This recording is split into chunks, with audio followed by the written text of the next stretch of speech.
Yeah, so we take lots of long haul flights throughout the whole year. We first get our little snack pack with our lunch and little bites to eat so you can eat throughout the flight, because sometimes the airline food isn't great. We get that off Marcus, and then we get a pair of compression socks and skins at the start of the year. You can wear them, you can opt to wear them if you want. If you don't, you don't have to. We have fireflies, so they're a sticker thing that give you electric shock on the lower part of your leg, which just helps blood circulation and reduces muscle fatigue. Because we hit the ground running the next day after the flights, it's good to have like a good system in place for the flights.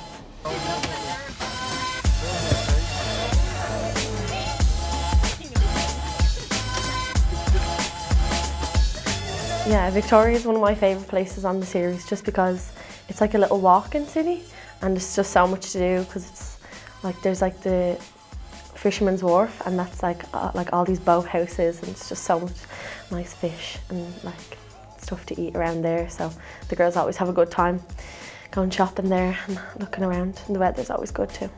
Well, myself and some of the other girls had exams coming up and assignments, so I had an assignment due the following week. So it was all about if we had a training session that morning, we might have a 2-hour break in the afternoon that we could fit something in. So rather than going to the shops, we kind of got together and gathered around a table that was out in the lobby and just put our hands down, got some work put in. So yeah, like we're just, anytime we had an hour or two break, we'd get together and just make sure, because as soon as we got back I had an exam like 2 days after we got back, and some of the other girl, Bosie, had an exam the day after. So to be honest, like we're all in preparation for the exams going ahead. So yeah, it was good to get some study group time in.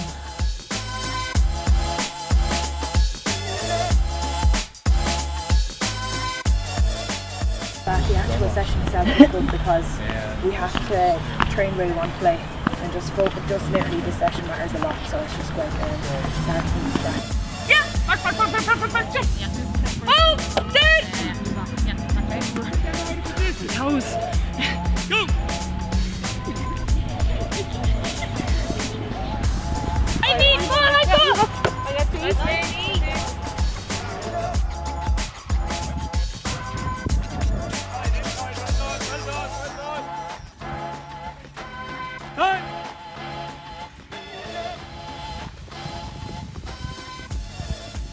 What we're looking for is points of difference between a normal training meal and a carb load meal, and that would be that we'd reduce the amount of vegetables on the plate and then replace that with extra carbohydrates. So in order to hit those targets of 300 to 500 grams of carbs in a day, the girls will typically eat 5 to 6 times per day. They will use regular carbohydrate-rich foods like your pasta, bread, oats, rice, and then we'll also use liquids as well, so you can use them in a carb load as well. So we'll use sports drinks, juices, and then for the snacks in between we'll have cereal bars that we get from Aldi, fruit, smoothies, things like that. So literally anything and everything that contains carbohydrate is in play for these girls during carb load. Sometimes we'll bring them out for treats. So in Canada we bring them out for pancakes. Again, the carb load can be quite monotonous in terms of the amount of quantity and the type of foods that you're eating. So anytime you can get something that fills the function and is palatable, then we're okay with that as well. It's great. There's a place then called John's Place where we go on carb load and we get some waffles. That's been a ritual for 4 years now, so it's good to get in there and change up a bit of scenery rather than just being in the hotel for lunch. Yeah, there's a photo on the wall of us. I think it's about 2 years old. But yeah, we just stumbled across it 4 years ago and said, oh, we go in here for waffles. And they're just basic waffle with Nutella and strawberry, but they seem to be an absolute hit with us.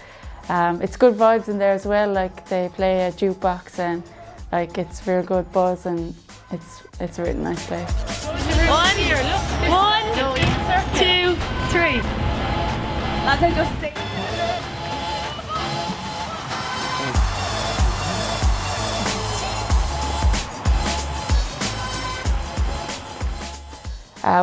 We mainly focused on performance out there, like we weren't chasing results or anything like that, or the scoreboard or nothing. Like we just wanted to perform and get each phase together and work as a team. Yeah, so we'd previously played them in Japan and beaten them, but they'd gone on and got into a semi-final, and we obviously didn't go on to perform as well as they did in Japan.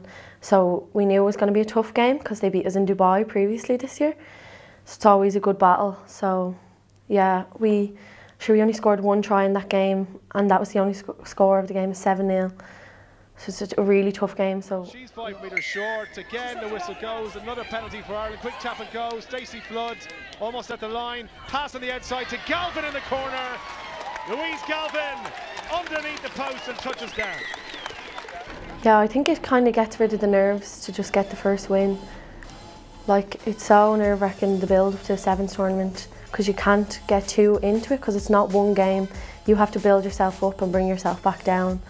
And then, so the build up to the first game, like you'll take confidence if you win that first game and go from there and build your way into the weekend. But like you can get on such a down if you lose that first game. So I think it's really important to get the win, or even get just a performance out of the game.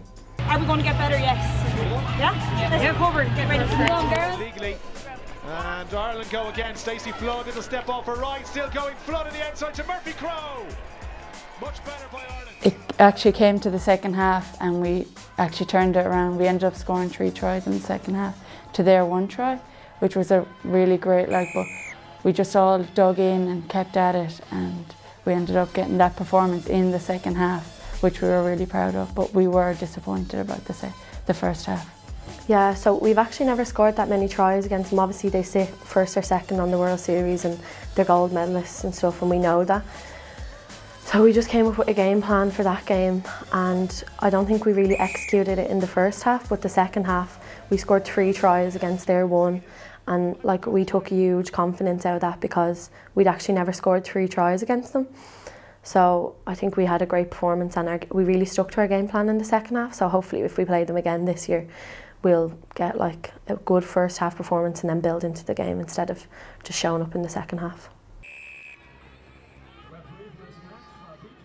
I just focused on the game, kind of blocked out all the crowd and the screams, whatever was going on.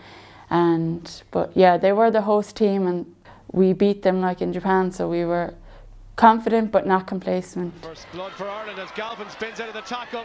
And looks like a shoulder injury as well, and away goes Murphy-Crowe. What a start for Ireland this is. Landry's not going to catch her. Louise Galvin to Murphy-Crowe, and Ireland strike first. Can you hear that sound, Maggie? It's silence from the home crowd. They've been stunned and managed to turn it over. Brilliant work by the Irish. Now Murphy-Crowe running across the pitch and backing her pace. Murphy-Crowe, she scored the first. Is she going to get another one? Landry won't get to her. Amee-Leigh Murphy-Crowe is going to put Ireland in front of the half-time whistle. What about that for a run? Out to Baxter. Flood trying to go past Landry. Flood, little dummy. Stacey Flood goes through the Canada defence, and she's going to score underneath the post. What about that? Where was the tackling? Stacey Flood doesn't care. Ireland back in front. We continued to go at them, and we ended up coming up into our own 20, or they're at 22, and we took a tap, but that didn't play out, and it ended up them scoring a 100-metre try. Ireland give chase. Are they going to catch her? Higgins against Williams.